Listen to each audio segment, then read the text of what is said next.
Paz nace en el año de 1914. En México estamos en el momento más álgido de la revolución. Él surge a finales de los años 20 y principios de los años 30 en un contexto de anarquismo, de emergencia del marxismo, en el que él cree. Después critica a los regímenes autoritarios, se distancia de los marxistas, pero después de la caída del muro de Berlín, ya en los años 90, 8 años antes de su fallecimiento, se reconcilia con la izquierda. Octavio Paz se asume a sí mismo en la narrativa con la que se define a sí mismo como un poeta.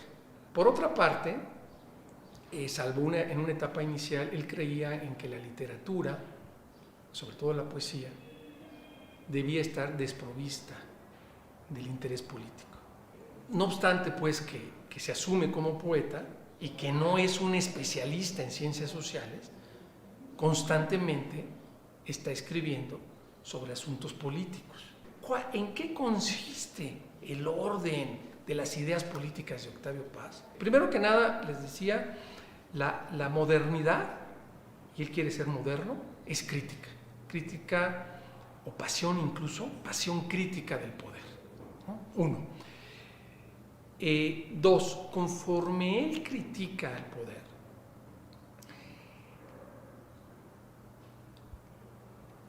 entra en una confrontación con los pensadores de izquierda, en México y en Europa. Y lo tercero es que sus ideas se van ordenando conforme ocurren los hechos en derredor, me parece, de 2 ejes. 1, la búsqueda de la libertad y la democracia, y por otro lado,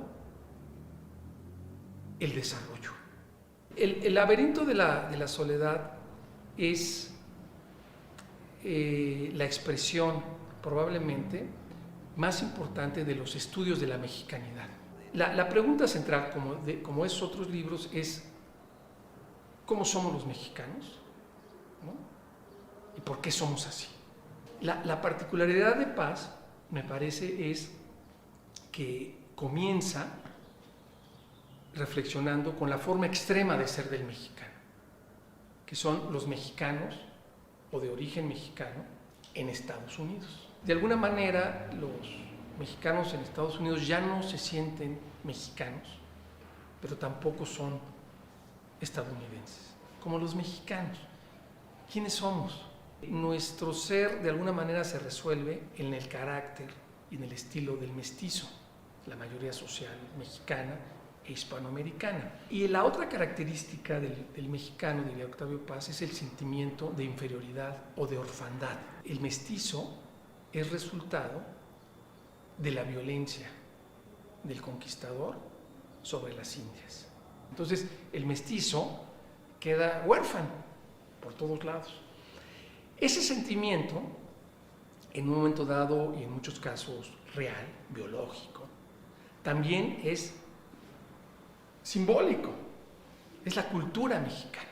Su obra, esta en particular, tiene una actualidad, yo diría, significativa, porque esas características que él